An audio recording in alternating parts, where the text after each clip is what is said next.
Good evening and welcome to the 11th edition of Tata Literature Live, co-sponsored by Tata Projects and Tata Steel. This session is sponsored by Prime Securities. Yes, we will be taking questions from you, the audience, so make sure you type out your questions in the comment section. This is a big session, the debate on the topic, Indian democracy is in danger. But before we go on, I now declare the first audience vote to be open. This is vital for us to find out what you think of the topic, whether you are for or against the motion right now, because you are the one that decides the results. So you can vote by simply clicking on the bit.ly link in the description below. Enter your email and vote right now. This is open only from now before the session starts up until just before the first speaker speaks.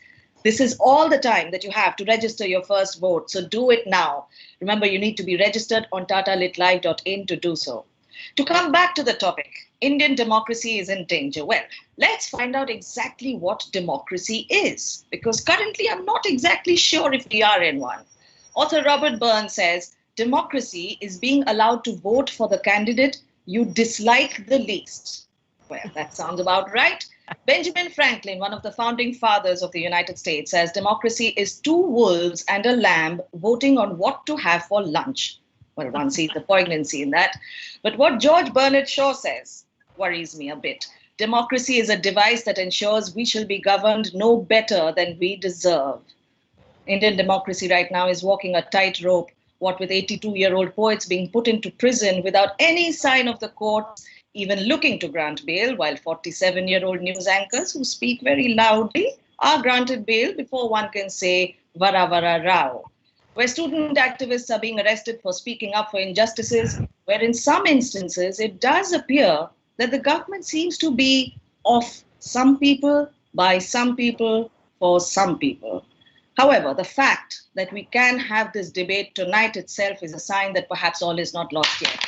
The fact that I am not getting arrested right now, I hope, gives me hope that yes, our democracy still lives on. Our constitution gives us that framework, and despite any erosion that might have happened, that framework set into place by the likes of Dr. B.R. Ambedkar still stands strong. So tonight's debate will be interesting for sure.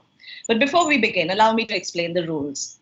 Before any of the speakers speak, as I said, you need to vote right now, so that we find out what you, our viewer, thinks of the motion, which side you agree with. The voting is now live, so you can vote by simply clicking on the bit.ly link in the description, enter your email and vote. This is open only for a very short while right now, so until just before the first speaker, as I said. Shortly, the results of the first audience vote will be declared by the chair. Then it will be the turn of the speakers to speak. Each member of the panel has 7 minutes to make their argument. The speakers alternate, starting with the panel for the proposition, followed by the opposition, and so on. Post this, all four speakers get an opportunity to make a rebuttal in turn. This is when the questions that you, the audience, have sent in by typing it in the comment section will be read out by me and thrown to the chair on behalf of the audience member. The chair will then decide who to ask the question to, if not specified. Now, midway through this audience interaction, the second round of audience voting will begin again. It will be possible to vote for only 10 minutes at that time. The winner will be decided by the number of people that have shifted from one point of view to the other. For example, if in the first audience vote, for the motion was 70% and against the motion 30%, and in the second audience vote, for the motion goes down to 60%, and against the motion goes up to 40%, then the winner will be the team against the motion because it gained in the number of votes, even though the other team had a majority. So the results are entirely based on the number of opinions that the teams managed to move over to their side. So don't wait any longer. Quickly register your vote right now on the link below. And now, allow me to introduce you to the speakers. To know whether really and truly Indian democracy is in danger, speaking for the motion, we have the academic, dancer and choreographer, Dr. Mallika Sarabhai.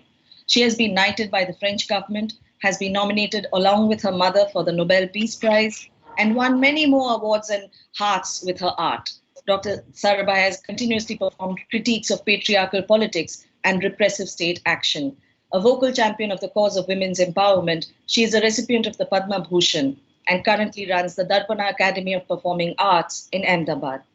Joining Dr. Sarabhai on the same team, speaking for the motion, is Dr. Shashi Tharoor, who does not suffer from hippopotamonstrous quipedaliophobia, the fear of long words. The third-term Member of Parliament for Thiruvananthapuram and the best-selling author of 21 books, Dr. Tharoor has said, and I quote, "Indian democracy has often been likened to the stately progress of the elephant, ponderous in its gait and reluctant to change course, but not easily swayed from its new path when it does."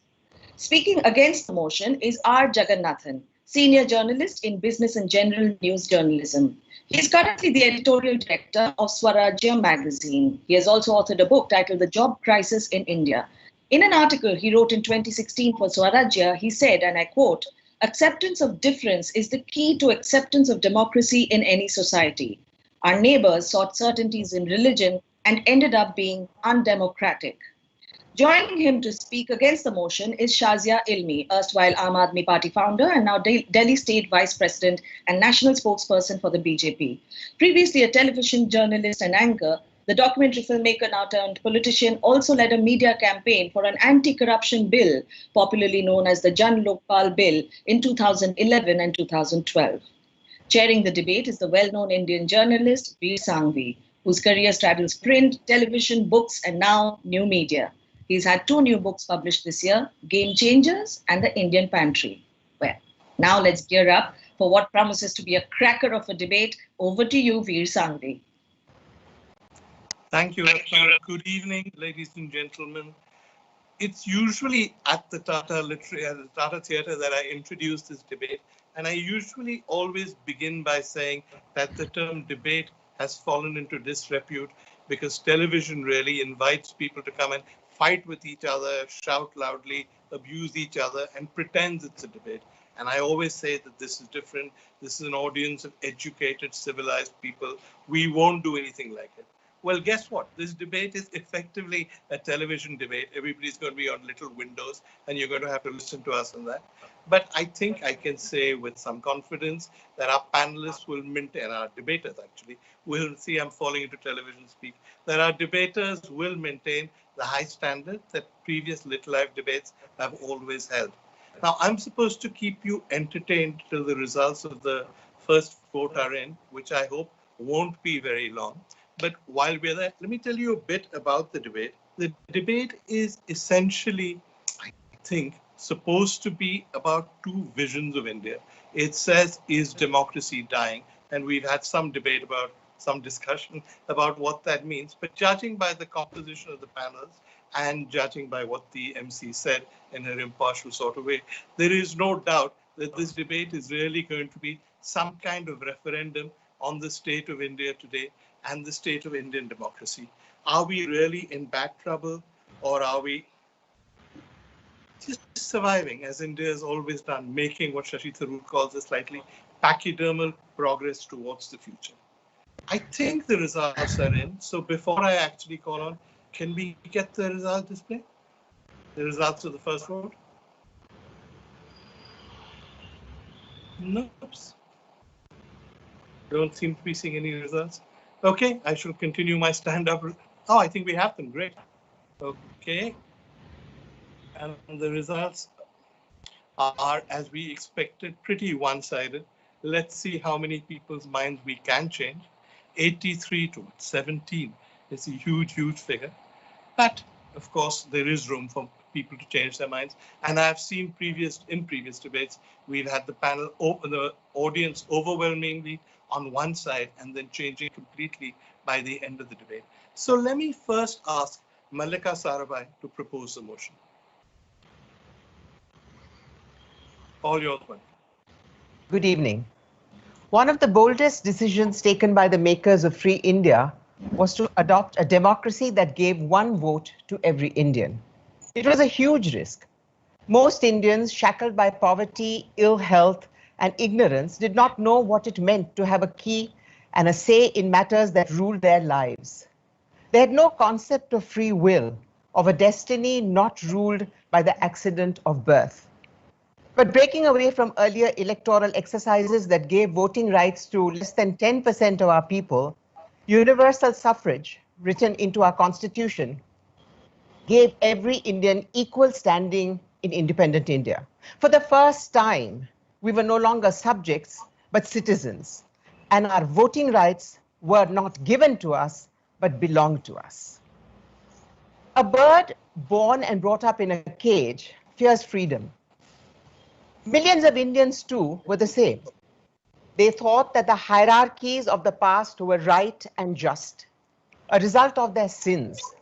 They felt that even an exploitative protector was better than the terror of having to take your life into your own hands. That the devil I knew was better than the devil I don't. Giving fellow Indians the information, courage, and strength to think differently for a working, active, genuine democracy is an ongoing exercise. The democratic ideals of equality, the right to freedom to think, to seek, to change, to believe, and to question are still far from universally accepted or acted upon in our country. Some individuals in all governments have believed in the basic tenets of democracy, that we must all be equal, given equality of footing and opportunity in a country that looks after its weakest. But not a single government in entirety, including elected officials, bureaucracy, the police, the judiciary, has truly been able to divest itself of force and feelings of superiority and entitlement given by birth, education, or majoritarianism. For the most part, Indian individuals, families, organizations, and society is totally undemocratic. Under different governments, individual citizens have had more or less a voice to demand change, to express dissent or doubt. Over decades, it has become politically expedient to think of us not as citizens, but as voters or vote banks, forgotten between electoral cycles.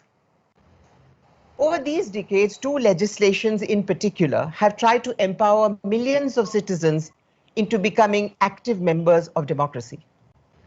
The first was in 1992, the 73rd and 74th Amendment, which gave grassroots organization the power to decide their own future. The next was the introduction of the right to information, bringing transparency at all levels of government. The RTI was transformative. Suddenly, every citizen had the right to question how every decision allegedly for her or him was taken, asking from the Patwari to the Prime Minister and the Supreme Court.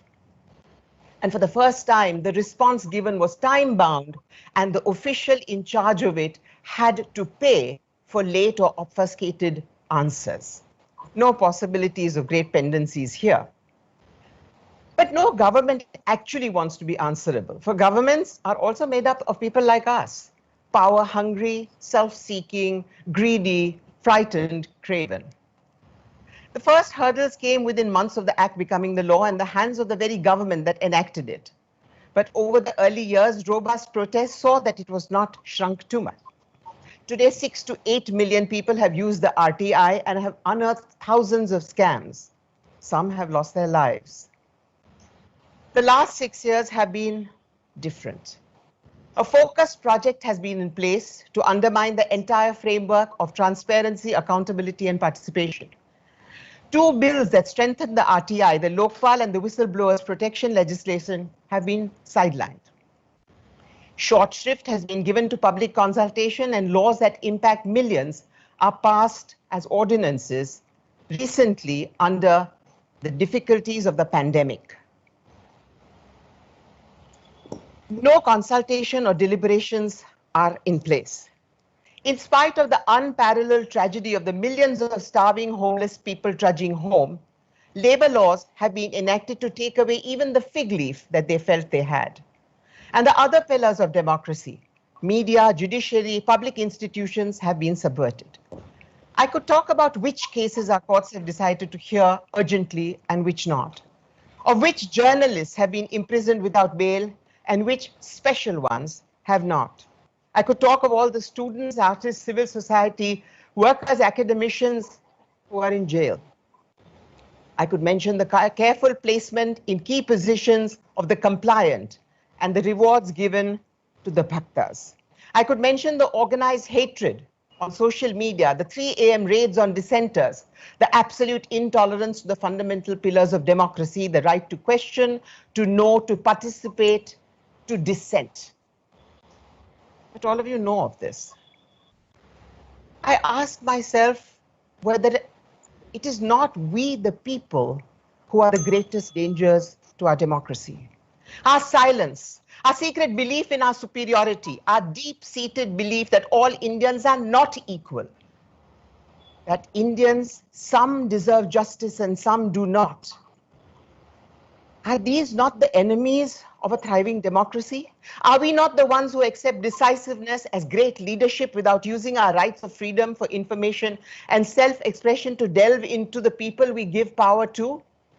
Yes, Indian democracy is in great danger, and we, the people, are responsible. Thank you. Thank you very much, Dr. Sarabhai. May I now ask R. Jaganathan to oppose the motion? Yeah, thank you, Veer. I would like to just start with a caveat. I do not plan to make this a very political discussion. I would look at more fundamental things so that we understand democracy in better light. I would like to make 7 broad points. First, Indian democracy has deep roots and it's not based on what some far-sighted leader bequeathed to us some years ago, some decades ago, or what is written into the constitution. Democracy flourishes in India because its soul and culture are supportive of it.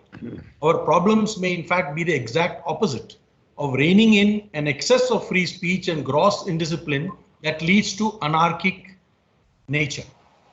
Second, our problem is our secularism is a sham, and that contributes to the lack of democracy in this country. Pluralism is our natural rhythm, and that's far more democratic than what we call secularism, which is neither fish nor fowl. I'm not indulging in mere semantics here. Secularism evolved in Europe where state and papal authority were in conflict. Both wanted sovereignty. They solved the problem by separating church from state. But here's the thing, both retained separate autocratic power over the same person, the individual. Thus, the individual becomes a schizophrenic, learning to live with 2 bosses, 2 autocratic bosses. This is the problem. Our secularism, which I've said is neither fish nor fowl, has done enormous damage to democracy, for it is minoritarian, and what we call majoritarian is nothing but the majority demanding equal rights. I'll give you 3 quick examples. No secular state should be running religious places, but just the 5 southern states and increasingly many northern states run over 100,000 temples. Where is my right to practice and propagate my religion if the state owns all my means of propagating it? Secondly, we have the RTE. We talked about the RTI, which is a very good thing. We talk about the RTE. Why is it that it applies only to majority institutions? So it's a minoritarian law trying to universalize education by helping the poor being educated in private schools. So again, it's wrong. The third thing is CAA, a law to help the persecuted fast track their citizenship is now being sold on the false narrative that it is against Indian citizens. Okay, so we want equal rights here. That means the persecutor and the persecutee must have the same rights to early citizenship as it's like telling somebody in Nazi Germany that the persecuted Jews and Nazis must get the same right to citizenship in America. This is what is wrong. So we need to replace this minoritarian secularism with pluralism so that acceptance of difference is seen in all spheres and not artificially restricted to just the religious sphere. Secularism is a limiting and undemocratic idea for India. It's irrelevant to India. The third point I would like to make is the threats to democracy come from its alleged defenders and not from the threat of majoritarianism. Hinduism, Buddhism, and Jainism, some of the 3 main religions that we know, are not fundamentalist creeds. They are diverse by nature and inclination. They do not derive their truths from merely a historical figure or one religious text. They saw themselves as seekers and not believers. That's a fundamental difference in what Hindu thought is, what Buddhist thought is, what Jain thought is. Fourth, our democratic institutions are ill-suited to the Indian genius and attitudes. In particular, our parliamentary democracy is wrong for us. We need a presidential system backed by a legislature which is populated through proportional representation. Both presidential system and a proportionally represented parliament are inclusive institutions, and they are better than the first past post system where parties can get a working majority by getting anywhere like 30 to 35% of the popular vote. Now, we started making an issue of this only in 2014 because the party in power got a majority with about 31% of the popular vote. But this has been the problem all through. It is not something that got invented in 2014 or 2019. So we need a different kind of structure to make our democracy, our innate democracy work. Fifth, if democracy is under threat, the problem is not in Delhi or the central government, nor did the threat emerge in 2014. Our problem, which is largely a media created one, is an excessive focus on what the government in Delhi or in the at the center does. But this is the one government that is fully performing in full public gear, both of the national media and the international media. It cannot do anything wayward beyond a point. It is the mini autocrats that rule the states that go under our radar, and our liberals don't care what happens there unless these states happen to be ruled by say a BJP government. So our media creates fake narratives. Fake news is not the problem. Fake narratives are the problem because you think only one party or one ideology is the problem. Sixth, right from the Nehruvian era, we invested in public goods like freebies and subsidies, but not public goods like good law and order, universal education and healthcare, good infrastructure. This is the problem.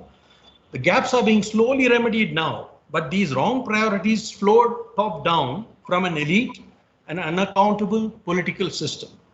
The judiciary more or less appoints itself. Again, we are an oddball among democracies where no judiciary appoints judges on its own.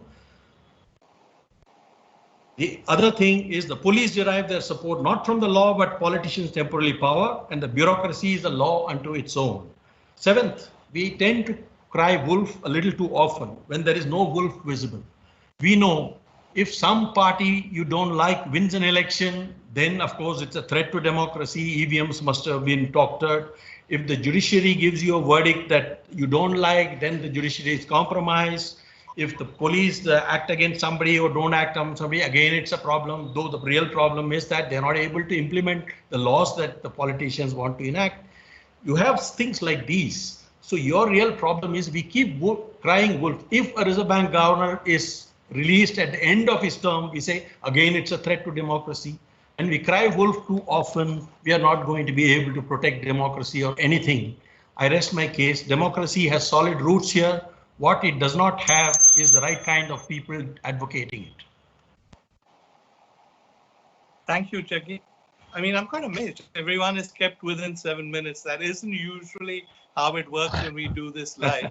But I mean, I think it's interesting. I said at the beginning, this is going to get political, though the motion sounded quite ideological.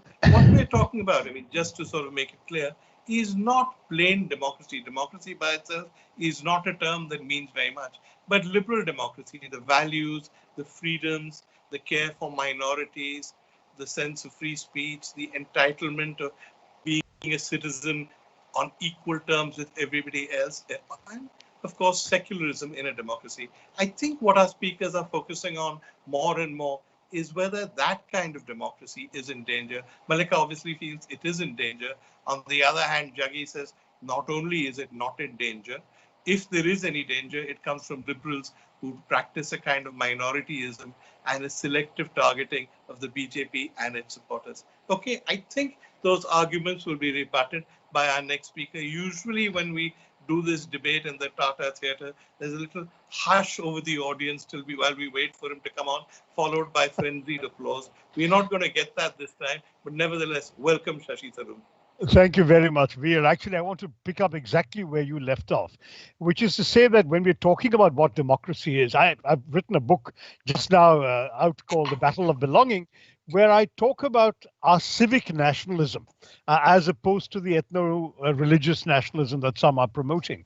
And that kind of nationalism in India relies less on instruments of power and domination than on a network of institutions that constitute checks and balances on the government's power, formally limit the government's authority, the executive's authority, and prevent the country from descending into crass majoritarianism by protecting the rights of religious, linguistic, sexual, cultural, and other minorities.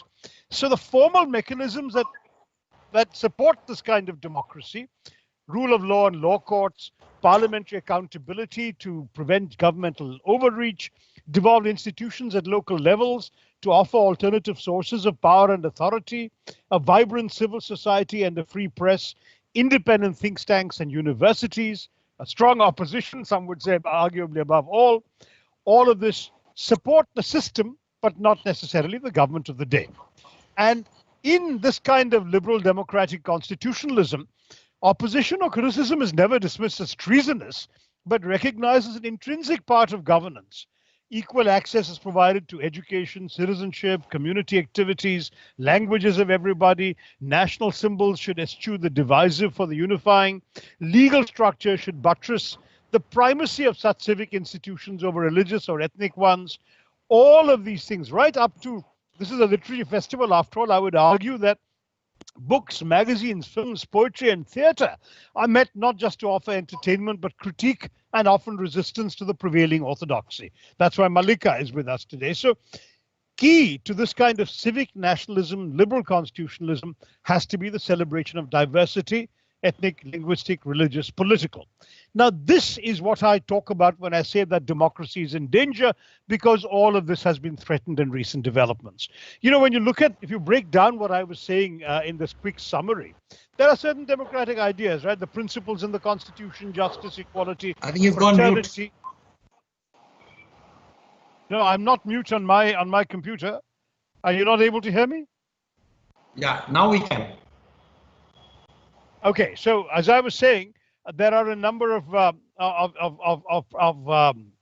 institutions and principles in democracy: justice, equality, fraternity, the right to freedom, to constitutional remedies, all of that. There's a constitutional architecture of institutional checks and balances, including autonomous institutions like the Election Commission, the Information Commission, the Reserve Bank of India, the UGC, media, all of that, and civil society organizations and citizen forums. And at the top of the pyramid is, in fact, the people of the country, because their economic, social, and political well-being must be guaranteed. Now, in all of this, we are seeing attacks, unfortunately, in recent years on all of these. We're seeing attacks, frankly, growing religious intolerance, sectarian violence, the targeted disenfranchisement and marginalization of minorities, the acceptance of difference that Swami Vivekananda taught us is so fundamental to Hindu civilization culture, is absent from those who claim to speak on behalf of the Hindus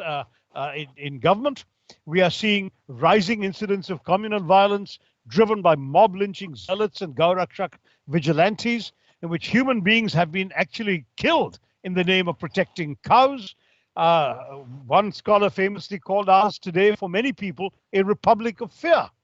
And this is because of the fomenting and the rise of a dangerous ethno-religious nationalism under the Hindutva project, which is giving us a polarizing and chauvinistic idea of who actually is Indian, what being Indian is all about, and which has subverted the principles of civic nationalism. In the process, dissent is portrayed as seditious. Criticism of the government is dismissed as anti-national. So the prime minister equals a ruling party, equals a government, equals a state, equals a nation. So you criticize any one of these, you're anti-national. This sort of stuff is dangerous. When Jaggi says, as he did a minute ago, that there's excesses of free speech leading to anarchy, I'm horrified, because who gets to decide that? The entire point of free speech is that the individual exercising it should have the right to do so. Instead, we're seeing the intimidation of the media, on economic pressure, political intimidation at all levels. He's already mentioned the reduction of parliament to a rubber stamp because of the ruling party's majority, or a notice board as far as the rest is concerned. The passing of contentious legislation. Government proposes, opposition opposes. Whenever a vote is called, the government's brute majority disposes. That's really not parliamentary democracy. On the judiciary, it's not just a question of what judgments you like and don't like. As Jaganathan said, it's actually about double standards, where, as was pointed out earlier by Ratnabali, when some get a different standard of justice, when habeas corpus petitions are not heard for months after Kashmir, but a certain news anchor gets off the hook in 48 hours, there is something seriously troubling. And we've had a situation in which our judiciary isn't the only institution. The Election Commission has had questions asked about it. The Information Commission's autonomy has been completely stripped by the government, with salaries now being decided by them and record levels of vacancies. If you don't fill the commissioners' jobs, you don't actually have to get anything done. The CBI, the cage parrot, the Central Statistical Organization, which has seen resignations. Frankly, when you talk about our institutions, it seems so appropriate that we're debating this motion on the same day that the nation led by the PM is celebrating World Toilet Day, because the autonomy of our democratic institutions is being flushed down the toilet. So I'm simply going to end by saying there is a process of democratic deconsolidation. Mallika is right that data shows that there's a lot of dilution in our people's support for democracy. It's a worldwide phenomenon, sadly, but in India, we're amongst the worst in the World Values Survey of the percentage of Indian respondents answering that a leader who doesn't have to bother with parliament and elections is better to run the country. 70% of Indians said this in the World Values Survey.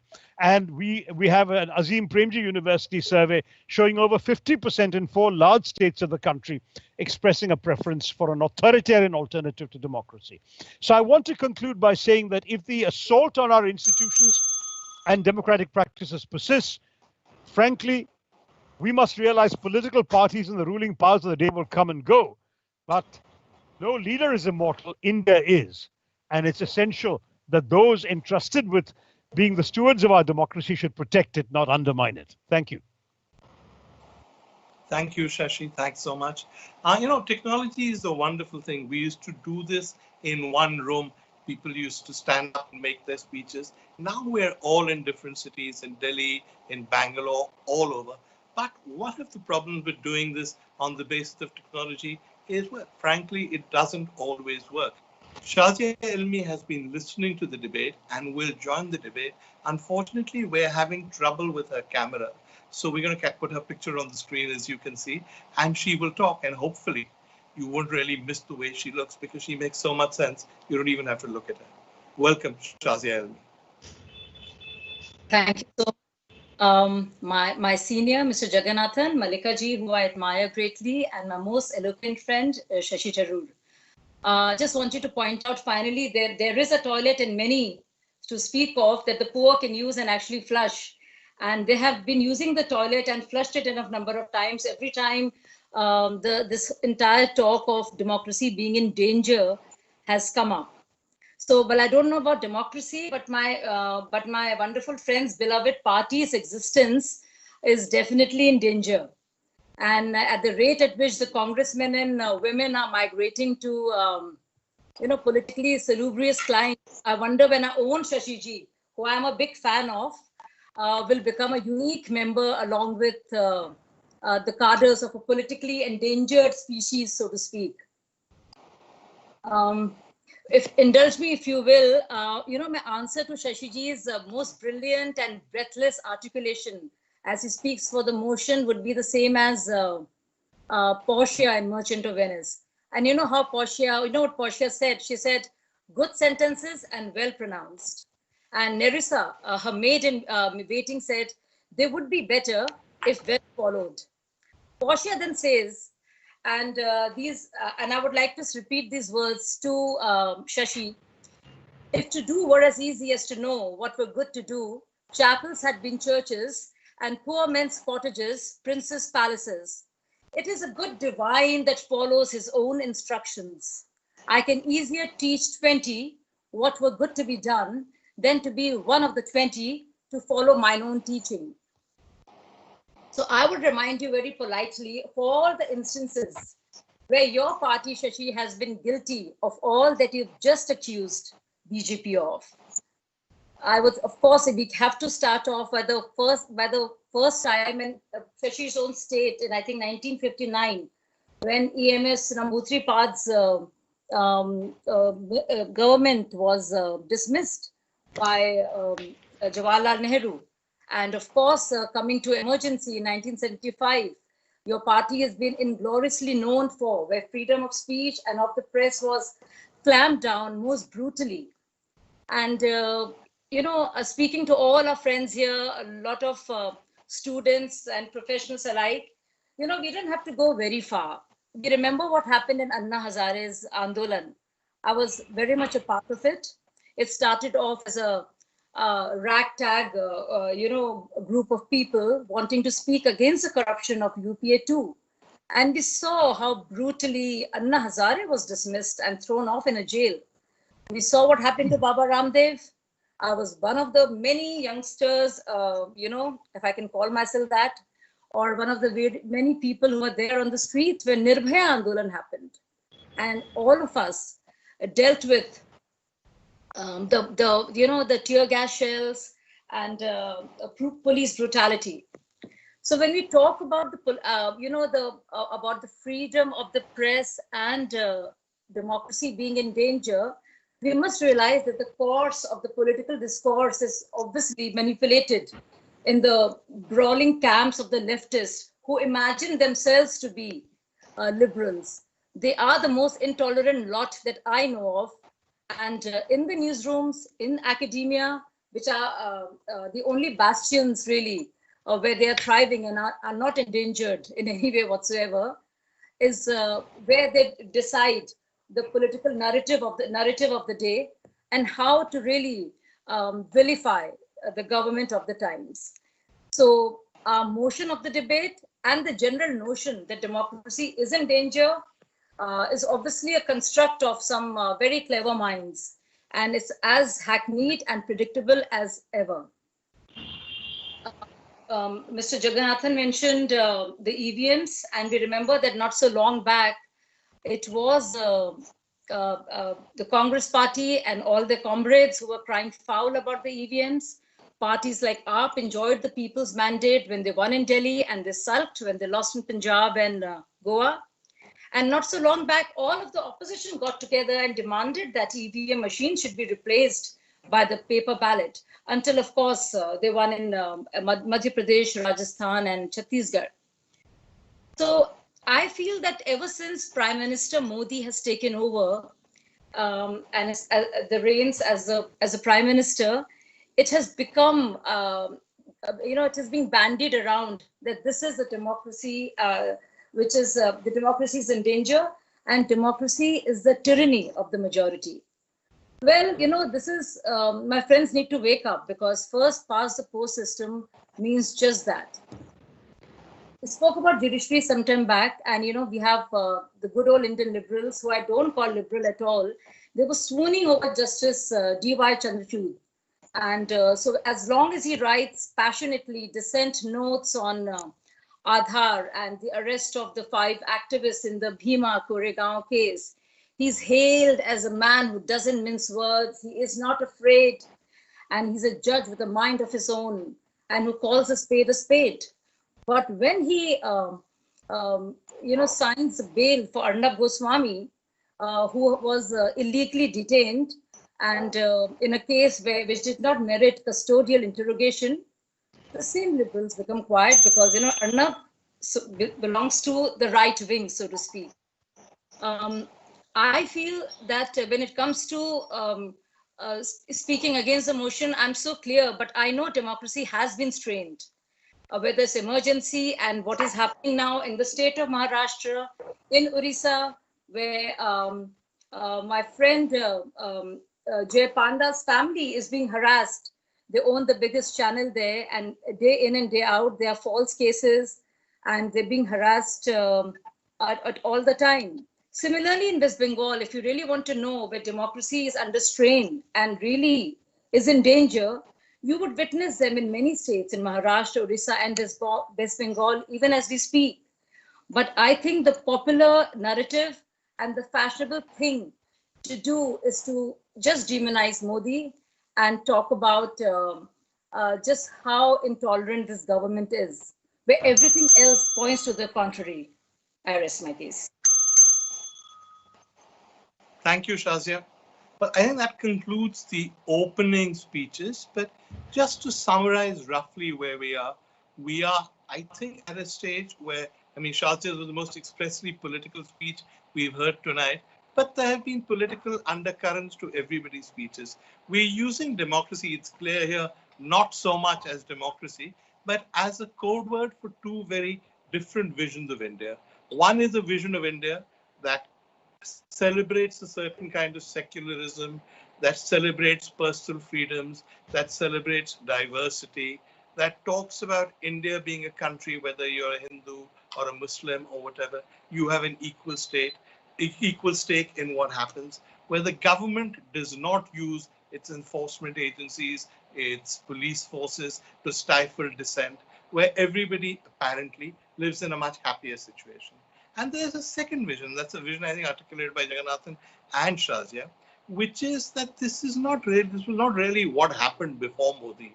This is an idealized situation, a thing that anti-Modi people imagine happened. Indian democracy was never perfect. That in fact we now have liberals who adopt double standards to take their own interests forward, who are happy to give everybody personal freedom, but are unhappy when Arnab is given bail, to use Shazia's example. And the argument there is that, and Jaganathan said this best, that what we call secularism, in fact, was a form of minorityism, a sense of catering or appealing or pandering to minorities in an effort to keep yourselves in power. So that's what this debate is really about. It's what Shashi and Mallika consider their vision of India. It's what Jaganathan and Shazia say was never a perfect vision of India and was never the perfect India they claim it was. And they say is now being raised as a bogey, as a cover for liberal hypocrisy, as a way of attacking this government and the Prime Minister. Now, what happens next is that everybody gets 2 minutes to rebut the arguments that have been made. So let's start with Mallika. I want to first react to Shazia saying that hundreds of Congress people are walking over and joining the BJP. I want to know how healthy a democracy is when people from parties with allegedly such different ideologies can be bought, and there are sting operations to prove this, to suddenly become the other party and be made into ministers or given tickets. Is this a healthy democracy? According to me, not. The second is I want to talk about myself as a performer, as somebody who has always stood up against the mainstream, has wanted to be independent, has wanted to look at the myths of Hinduism that are very dear to me, to look at a different voice that is not patriarchal, that is not Brahminical, and that is not the Mai Baap Ki Sarkar. 30 years ago, I created a piece called Sita's Daughters and performed it over 600 times in this country. Yes, my Sita asked Ram questions that he had to answer. Then I wasn't afraid. Today, I cannot do it because I will be trolled on social media just for saying the R of Ram if I don't agree with the Jai Shri Ram and I say Jai Siya Ram.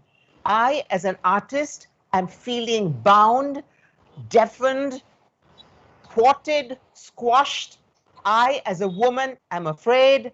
This is not a democracy that I want. This is not an India that I want. And this is not a state of being for any Indian that is healthy. I am a deeply privileged person. And if I can feel this, think of what that migrant, that child suckling at the dead mother's breast must feel or will feel when she grows up.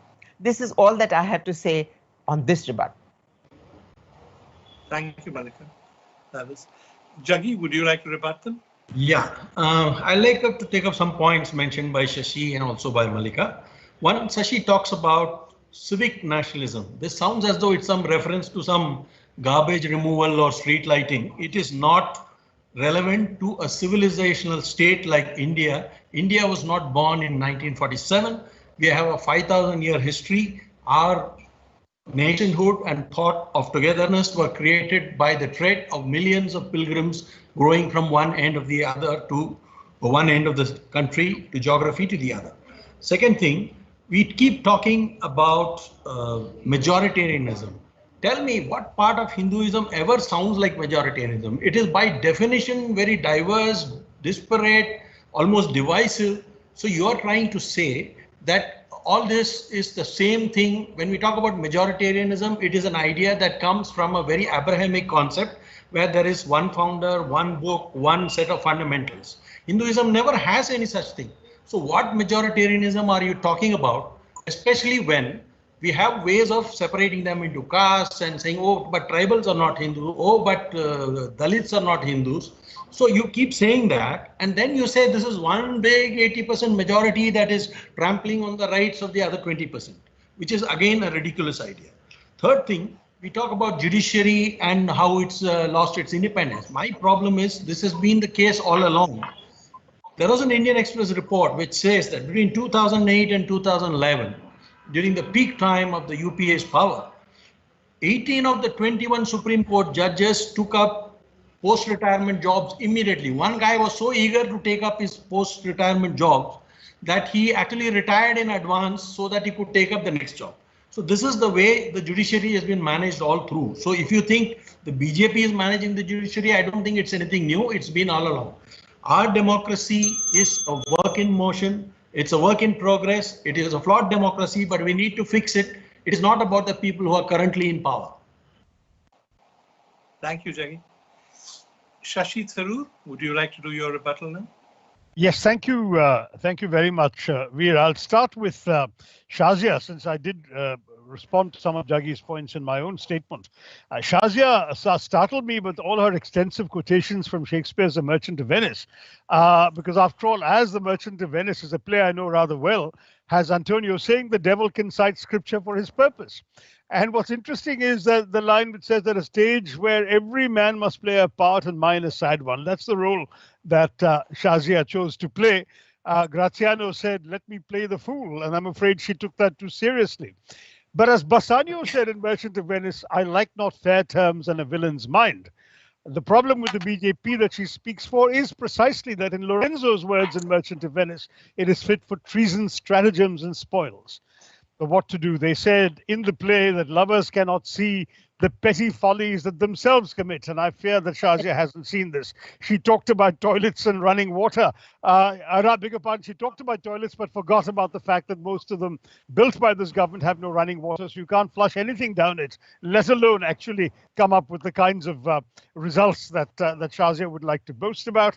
She says the Congress party is endangered, but not democracy. Well, the fact is that in a democracy, we do need strong institutions, and those are what I was talking about.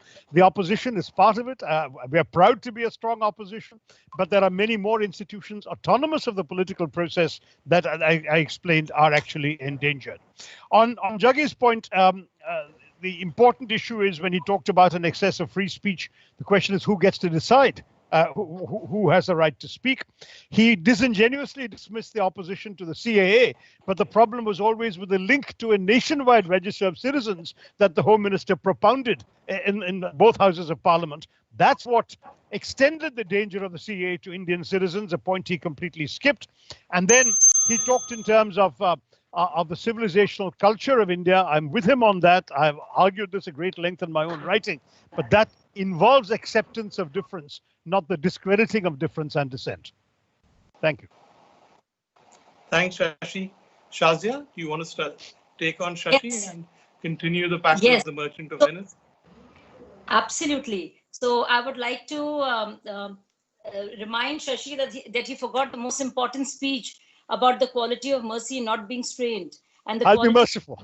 it's not strained. It blesseth him that gives and him that takes. And upon the place beneath, it blesseth him that gives and him that takes, and blesseth. So this is the speech that you should know a little something about. The second point that you made about the toilets, finally somebody is talking about them. The point that you made about water was also predictable, because that is out of the 6 crore toilets made, obviously some would have water and some would not have, depending on the states and their administration. So, this is again coming back to clever words. Good sentences and well-pronounced sentences and great English cannot masquerade as good governance I think finally, this is high time that we speak about, the colonial hangover that we've suffered from, and actually embrace who we are, and the civilizational ethos of this country, which is Bahuda, which is all inclusiveness, instead of imposing ideas of, liberal democracy or onto our nation. And most importantly, when we talk about judiciary and the examples that are cited, we, like Jaganathan said, that this has always happened. And so many times it is the Congress government which has dismissed so many governments. So we've lost count. As for Mallika ji, when she talked about congressmen joining and leaving, Mallika ji, it's everybody's right to join whichever party they want to or not. But, just demonizing one party and calling all that it stands for evil also is Shazia, your time is up, but keep going. Given that we can't see you, you can have a minute or two to make your points. Yes, I'd like to say also, when we talk about democracy in danger, it becomes, as a favorite sort of a slogan in these times. And it comes from, and I want to remind everybody, that it was Rajiv Gandhi's government when there were these chants of Islam being in danger. And it is Rajiv Gandhi's government that really stifled the voice of Muslim women. You speak of being a Hindu woman. I want to speak as a Muslim woman, and as to what was done to the status of Muslim women, as making. Can you hear me? Yeah, you're loud and clear. Yes, so we all remember how Rajiv Gandhi's government succumbed to Rajidam, to Mulladom, and really stifled the voices of so many Muslim women by not giving them the due, what they sought from the constitution and what even the Quran gave. So I think this is high. It's high time that we really get out of the binary, this left and right, and see what is real, and decide, on the merits and demerits of every government, instead of just blindly following, at the age-old diktats of, what is correct and what is not, and trying to be like a liberal, because to be a liberal nationalist is not an oxymoron, and I can claim as much right to the epitaph of being liberal as can Mallika and others. Thank you, Shazia. Okay, we now go into our question and answer round, and I think Ratnabali comes on and tries to organize the question answer part. Is that correct? That's right. Absolutely. We've been getting in some lots of questions actually across from all the social media platforms as well as on our website. So the first question is from a Arun G, who asks, what is the way to look forward if the institutions are in crisis? So Veer, I will leave it up to you to choose who to throw this question to. Okay, that assumes that the institutions are in crisis. So let me take it first to Jagannathan. What is the way forward if the institutions are in crisis? Yeah, I think you have to start fixing institutions one by one. One of the first ones to fix is obviously the judiciary. I think the Modi government actually tried to bring the National Judicial Appointments Commission, which actually tried to change the way judges are appointed. The judges could have struck down some specific points which they thought interfered with their independence, but they just shot down the whole thing, which was a parliamentary consensus. 16 state assemblies almost consistently voted for them, and these unelected judges just rubbished it. There is a resistance to reform from these guys. The second thing is we need to talk seriously about a presidential system and proportional representation in parliament. Now, I know we have talked about one nation, one poll and all those things, but a presidential system is more sensible for us, for the simple reason that if you use a presidential system, you need a 50% majority to actually become a president, which means you're more inclusive. If you have a proportional system in parliament, you will actually be more inclusive than you are now. So both these changes will help in strengthen Indian democracy, which, as I said, is not a problem with the people who love this democracy and who can be Democrats. Our institutions are the wrong ones, and once we fix these institutions, I think our democracy will start doing. That's my belief. Mallika, Sarabhai, are our institutions in danger at the moment? Are they in crisis? You know, today the word danger and crisis themselves have taken on very dubious things, and it's become that what both Shazia and Mr. Jaganathan said is a free press, for instance. Free for what? Free to lie, free to obfuscate, free to bully, free to completely change the narrative that is real and make somebody like Riya Chakrabarti into a scapegoat, a position that she will never be able to escape. Free for what? And institutions, it depends. Do you consider institutions as thinking bodies, or do you want institutions to follow the line? If you want them to toe the line, they are fine, they are very healthy. But if you are stopping debate within an institution, if you are stopping the dissent that comes or the questioning that comes, then there is a serious issue about this. Okay. Ratnamali, the next one.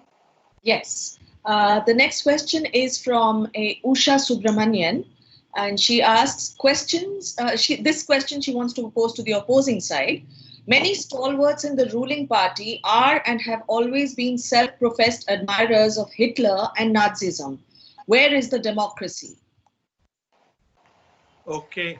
Shazia, I imagine you will question the basis of that question, but I think what they're saying is that the RSS has a background, apparently, allegedly, of supporting fascism. How can the RSS now talk about democracy? I think that's the subtext. So I don't know anybody in the ruling party at the center, if you're talking about the BJP, who actually idolizes Hitler. So I would like the person who has asked this question to elaborate on that, if possible. Yeah, I thought you would say that. Shashi Tharoor, is there a background in the Indian political right and Nazism and fascism? Absolutely. I mean, the whole doctrine of Hindutva was born out of exactly the same impulses of race pride and racial nationalism that started animating Europe in the same period. It was in parallel with the thinking in Europe, in Italy and Germany in particular. And on top of that, the exegeses of the RSS's faith in Hindutva, as written by its longest-serving Sarsanchalak, M.S. Golwalkar, who actually was Sarsanchalak from 1940 to 1973, had a very long innings. He made it very clear that he thought there were lessons that India could learn from Hitler's treatment of the Jews in as much as Muslims were concerned. He expressed a great deal of admiration.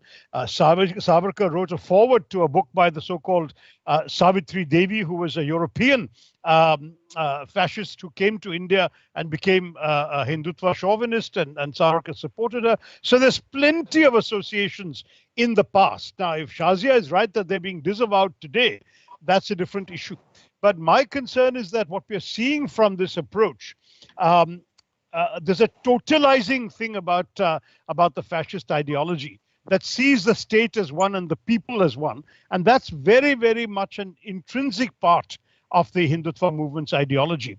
And now the Tukde gang who are in power in Delhi are dividing us, the nation, into Tukdes in their totalizing efforts. So nationals versus anti-nationals, Hindus versus Muslims, libtards versus bhakts. I mean, we are being sliced and diced.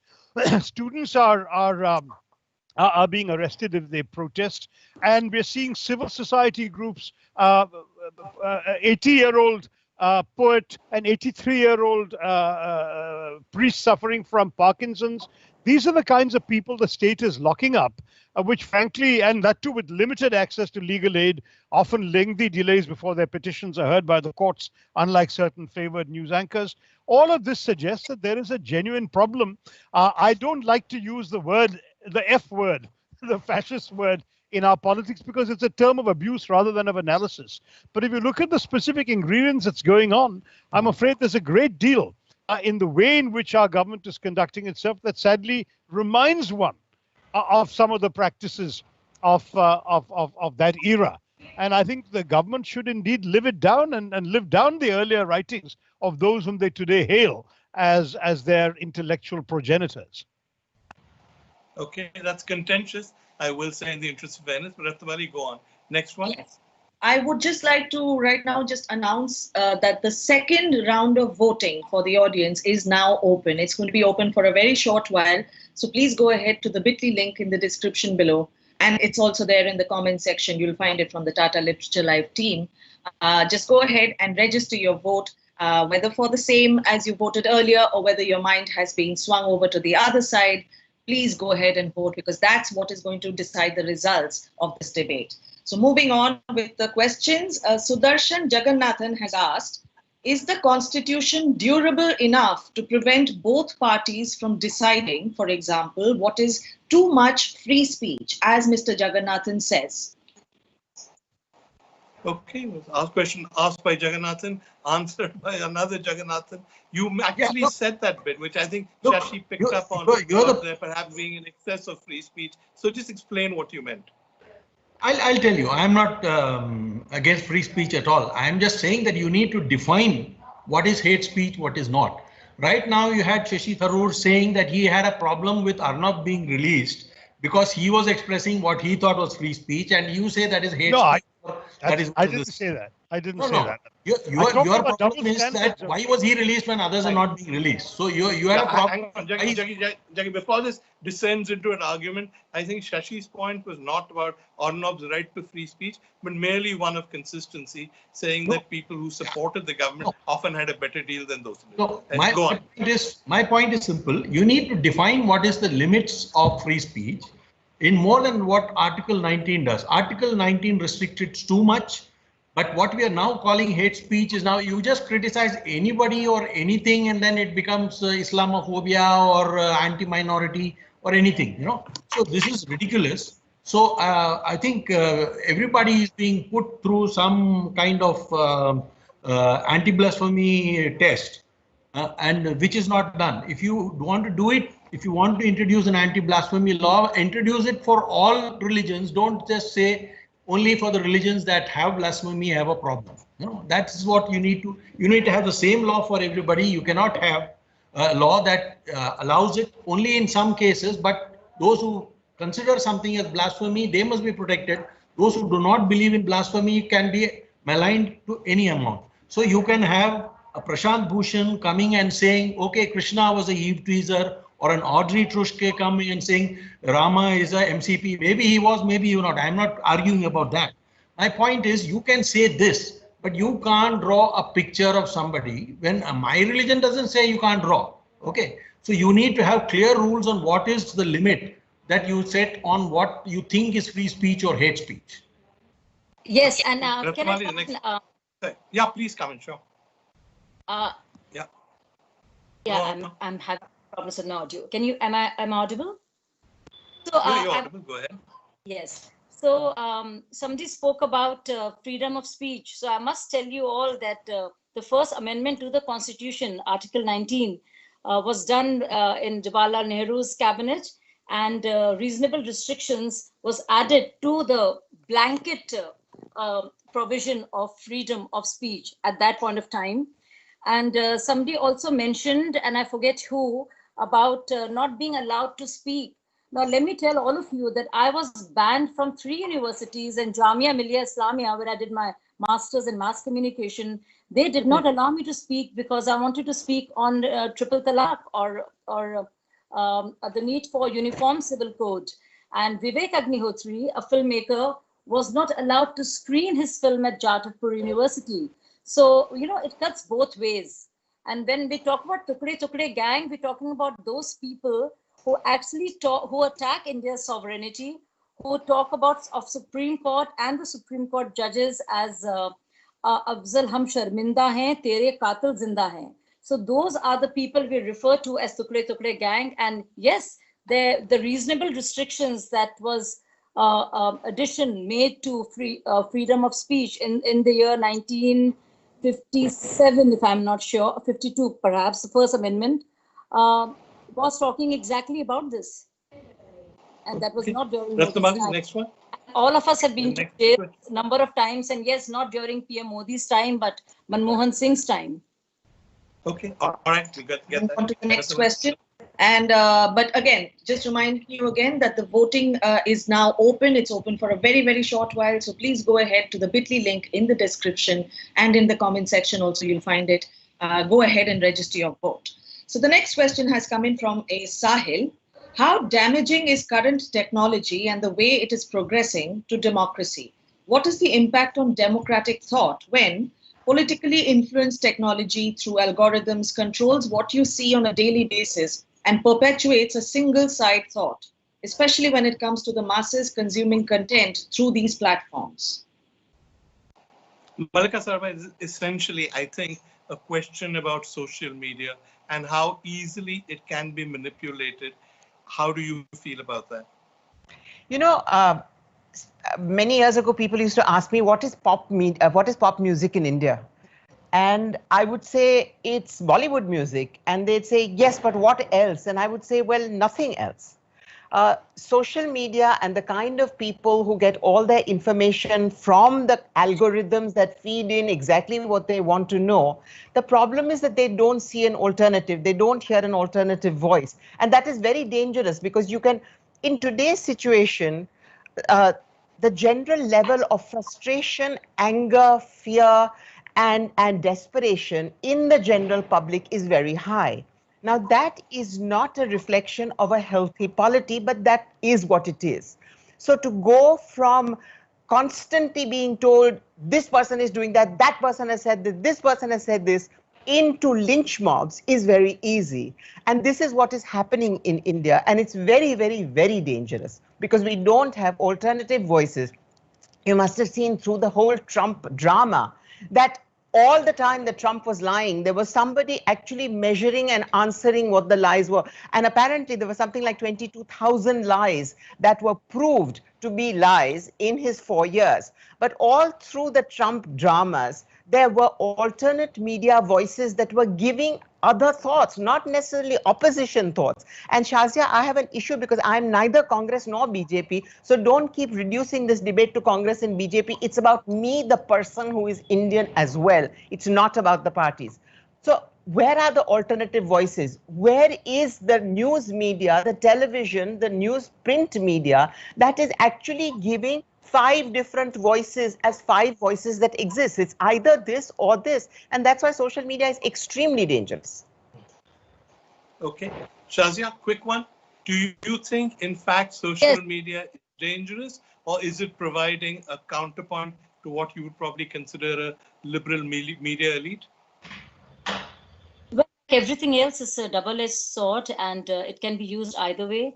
I have been at the receiving end. I have even gone to the police because of the some obscene comments and lewd remarks written, tweets sent to me. So we all face hate mail, but you can't hate technology. And any form of technology would bring in both. And I think technology also has been a great enabler.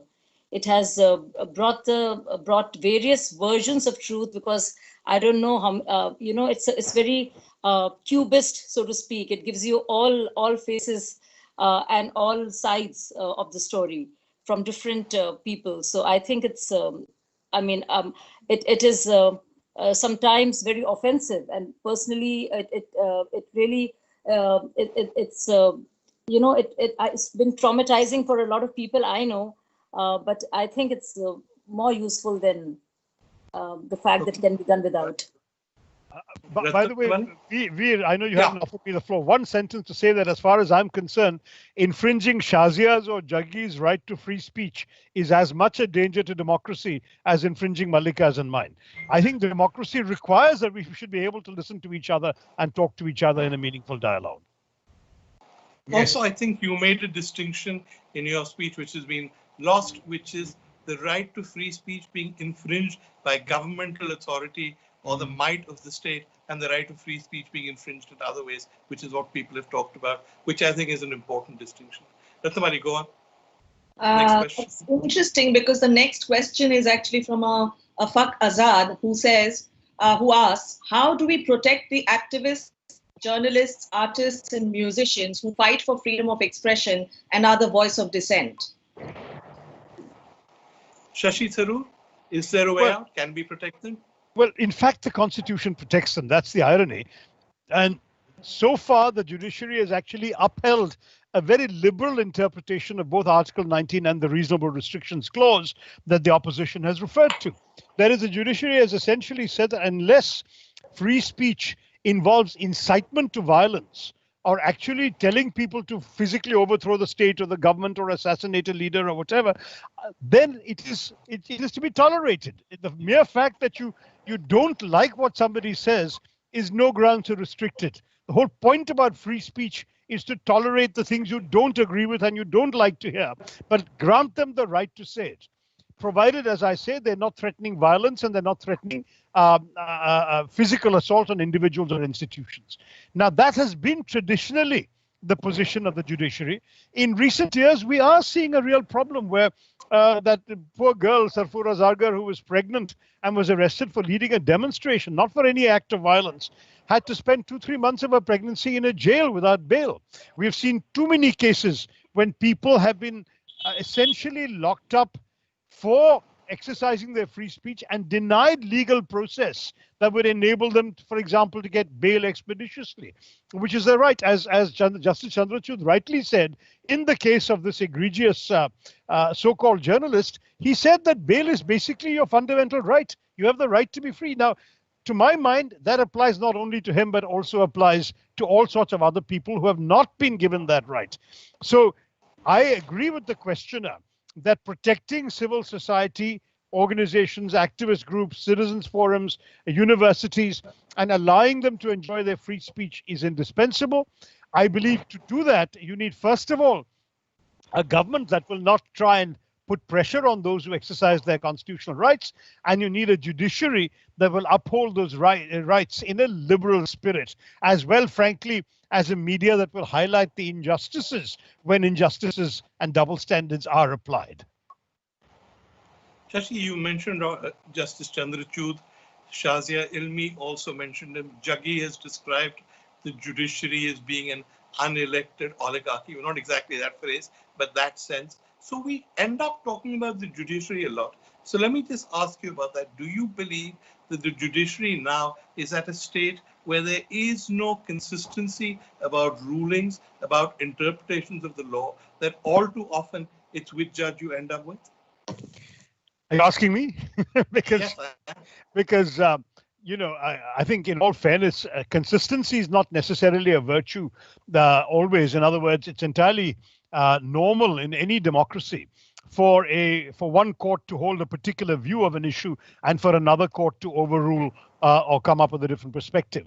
I think what we are looking for in terms of consistency ought to be in process, that everyone gets the same yardstick, that you can't have certain cases of certain favored individuals being listed immediately and other cases languishing for months. It is inexplicable, for example, that habeas corpus petitions after the crackdown on Kashmir were literally not heard for 7-8 months. Now that is, I mean, the entire logic of habeas corpus is it should be heard as soon as the case is brought, because the people are saying what has happened, why they're arrested. The government has got to be given the onus of explaining why they've arrested and locked somebody up.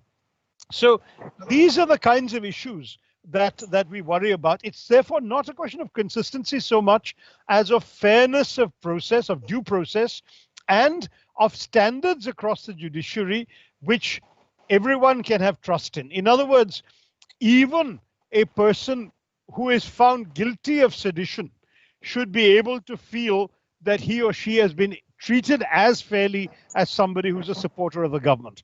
And my worry at the moment is that in recent years, there is a perception that some elements in the judiciary have either been cajoled or cudgeled into acquiescence in the government's approach, into acquiescence in the government's priorities, and sometimes into acquiescence in the government's political preferences. That is the worry. Obviously, we all have faith in the country's system, or we wouldn't still be here working within it, trying to uphold the principles that it stands for. So I'm not in any way trying to knock the judiciary. I'm expressing the concerns that have led to the expression by some of these questions. And let me say to the judiciary, this is not contempt, it's respect. We want you to live up to the respect we all feel for the judiciary. Jackie, quick intervention. You also had some respectful criticism of the judiciary. Is there a way out? No, see, I think the process of judicial selection and the process of removing judges for bad behavior and criminal behavior or things like that, which need to be have a proper investigative approach. Otherwise, we are not going to get this thing. And what Shashi mentioned as what he thinks is a problem with the current judiciary has always been the problem with the judiciary. I just gave you the example of 18 judges out of 21 who retired, immediately taking up post-retirement sinecures. If that is not nobbling the judiciary, I don't know what is. You're actually luring them with post-retirement jobs. So the last thing I would like to say is judicial inconsistency is a problem. Don't forget, in the case of Abhijit Iyer Mitra, one CJI said you're better off in jail. Okay. In the case of even Chandrachud, he wants a pre-publication ban because it supposedly targets a community. If you are in favor of free speech, then free speech does not have those kind of limits, because unless a television channel is promoting violence or saying insurrection, that was not the case. It was targeting maybe a community, which we don't know because we haven't seen the program. But it was banned, and the same Chandrachud is saying now I have to intervene because it's targeting some community. Now we don't know that, but we have to assume that that's the reality. Now the point is the judiciary can't be so inconsistent when it is defending free speech and the rights of habeas corpus. I agree that Kashmir people habeas corpus needs to be earned. The other people, Varavara Rao or whoever it is who needs to this thing, they need to be shown the same consideration as, let's say, an Arnab Goswami or anybody else. But consistency is important. If you are not consistent, people will not believe you are a genuinely free and independent judiciary. Okay, that I know we have a result in our vote, but I'm going to allow one or two more questions. Let somebody go on. All right. And I'll also just announce that the voting has now closed. So the results are being tallied up and we'll soon have the results. So the next question is from a Sunil Kharas. Is there any possibility that a people's movement can be started to save democracy? Mallika? I think, I think yes, I think that's the only way. If we think that the power-hungry politicians sitting on top, whatever their Congress party or BJP or other parties, if they are going to empower us, then we are fools. Only movements like that happened recently for the CAA, the Shaheen Baghs that happened across the country, the farmers' movement that is happening in Punjab right now and that is not being reported, for the thousands of farmers who marched to Delhi, not being reported by the so-called fair media. I think that is the only way of actually changing our destiny. And that is why I said that I think we, the people of India, are responsible for the pathetic, tragic state that we are in today, where we are all like the bird that is done that to and that is done that to. Yes, let us start hundreds of people's movements. Let us actually become activists, active activists in our search for a democracy that makes India proud. Shazia, a quick intervention. You were part of one such people's movement and that didn't quite work out, did it? So how do you view that? So I was going to say that, been there, done that. And I think I think the electoral exercise, elections, they are the big movement that takes place, which decides as to which party will govern and administer and be responsible for governance and people's well-being, economic and otherwise. So I think encouraging people at all times to agitate for something or the other really doesn't help the issue of governance at all. A people's movement doesn't necessarily mean an agitation. A people's movement can be a people's movement without agitation and without violence. So can you give me an example, Mallika, the kind of thing you have in mind? Shaheen Bagh. I mean, that was the one glimmer of democracy as far as I'm concerned, where people who were not politically savvy, where people who were not being paid to go and create ruckus, women who have never been outside their house, women who have never thought about it, coming out like this across the country. I'm not talking of Shaheen Bagh, I'm talking of all the different things that happened during that period across the country in more than 70 cities and lots of small towns. That is a people's movement. I don't dispute that. I'm only going to say that that's a people's movement with a one-point objective to stop something from happening. If we are going to have an alternative, doesn't it need to be more broad-based? A people's movement can be 50 villagers saying that we will not look at the corruption or we will not allow the corruption that is going on in the panchayat office. That is a people's movement. And saying that we will just not do it. There are villages this time that have said we will not vote because this hasn't been done. This was promised to us, this hasn't been done, we are not going to vote. We've just seen that at the Bihar elections. That's a people's movement. A people's movement doesn't have to be 20,000 people. It can be 5 people in a village of 500. Okay, all right. Rathamali, you take one more, I think. Yes. There is a question from a Shirish who asked, with regulations such as Recovery of Damage to Public Properties Ordinance 2020 being actively advocated by the government of one of the most populous states, are we not moving towards a systematic autocracy? Well, it has to be Shashi Tharoor. Are we moving towards a systematic autocracy? Yeah, I mean, I'm not familiar with the specific ordinance that he's referring to, but the fact is, the government has been resorting to ordinances, which then duly gets ratified by its captive majority in Parliament. I've written in the past about what I consider a crisis of representation in our system, which is partly, as Jaggi agrees, to do with the nature of the parliamentary system itself, because in our country, you are elected through a parliament, to a parliament, not in order to legislate, but in order to form the executive. And therefore, all you're interested in is in power and wielding it.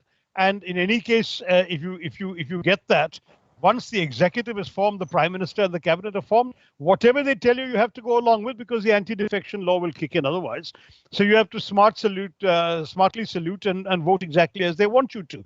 And that's why I mentioned my concern that Parliament is being reduced to a rubber stamp for the majority and indeed a notice board for the rest of us. We are told this is what we are doing. We passed all these ordinances. We'll stand up and say this is a complete abuse of the ordinance process. It's a wrong thing to do. You violated our principles of democracy and constitutionalism. And they'll listen politely, usually politely, not always. And then they'll vote their crushing majority and it'll become law. That's happened time after time after time. So your questioner is entirely justified in raising this issue. Let me briefly take, since I cited Jaggi's argument that I didn't have a chance to refute earlier, when he talked about the parliamentary system being replaced by presidential one, which is an argument I've been making for 25 years. I have no problem with that. But then he complicated it by saying proportional representation, because proportional representation will give us exactly the problem that the presidential system would actually have taken us away from. And that is, in a presidential system, the legislature would be completely autonomous. The president would not be dependent on the legislature, and the legislature could hold the president accountable. Whereas in a proportional representation system, the parties will issue lists of people, and it will be completely surrendering the independence of the legislature to the dominance of the political parties, which if you are out of favor with your party, you will not be at the top numbers of their list. Therefore, you will not be elected however personally popular you are. I consider that quite undemocratic. I would rather stick to directly elected legislators who have the autonomy to challenge the executive. Right now, the autocracy that your questioner talks about is reflected in the fact that there is very little independence possible for the legislative majority in Parliament. Okay. We're now Can I just add one line? Jaggi, I can't. We're at the end of our time. No. Okay. We should do a debate, one on freedom of speech, one on the judiciary, and one on the presidential system. Those are 3 separate debates, and we'll do them. But Right. we're now at the end of our time. We have our votes. But I don't think you should worry too much about who got majority support. The point of this debate was not to sort of tell people who agreed with you how right they were. It was to see if you can sway any minds. And I think there's a graphic coming up at the moment, which will tell you that when we had our first vote, 83% of the audience agreed with the motion. Only 17% were against the motion. Now, 74% still agree with the motion, but 26% are against it. So 9% of people have been moved by Jaggi and Shazia's arguments. And so effectively, Jaggi and Shazia, you're the winners. Congratulations. Congratulations. Thank you. Back to you, Ratnamani. This is clearly not majoritarianism because 74% is the loser. But I mean, the debate can move out of the Tata Theatre, but its heart is very firmly in South Bombay. So the result is not that much of a surprise. Go on, Ratnamani. Well, this has turned out to be quite a fabulous night. Thank you to the speakers and the chair for that scintillating fight. A big thanks to session sponsors Prime Securities for making this happen. There's 3 more days of sessions in this Tata Literature Live, including performances, discussions, straight talks, and of course, the awards. Go across to tatalive.in and mark out your favorite sessions in the schedule. With that, I'll be signing off. See you tomorrow.